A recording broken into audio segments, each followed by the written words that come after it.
जैसे साहपसा तैसे नेह निभाए बो जाने पो अल्लाह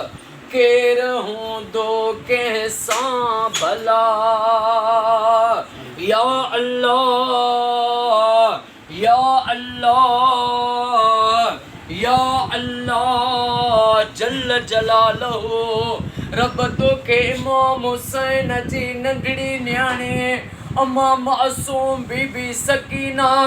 सलाम अलैहा जो वास्तो थे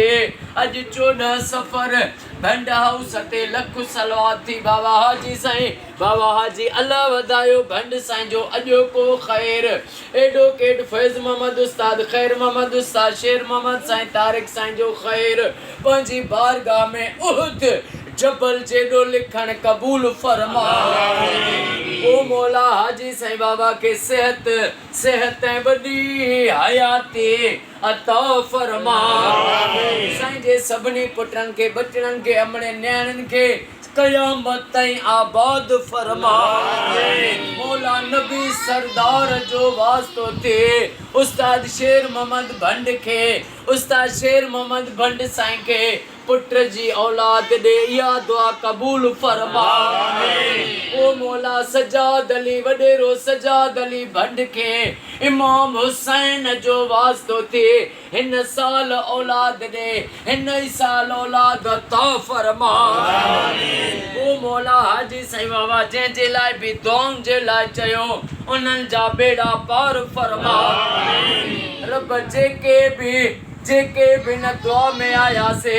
असां सभिनी जो अॼु बेड़ो तार अल्लाह जेके बीमार आहिनि उन्हनि खे शफ़ा अता फरमा बे औलादनि खे औलाद अता फरमा बेरोज़गारनि खे रोज़ी अता फरमा महबूब जी उम्मत खे अली असगर जे खून जो वास्तो थी फिरके वारियत खां क़यामत ताईं बचा फ़लस्तीन जी ग़ैब मां मदद फरमा ओ मौला जे मूंखे दुआउनि जे लाइ चयो उन्हनि सभिनी जो बेड़ो तार असां सभिनी जो बेड़ो तार इन्नल्लाह व मलाइकतहू युसल्लूना अलल नबी या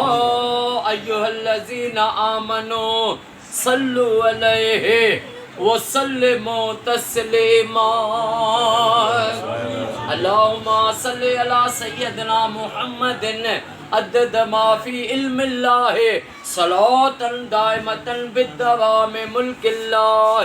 ला इलाहा इल्लल्लाह मुहम्मदुर रसूलुल्लाह नारे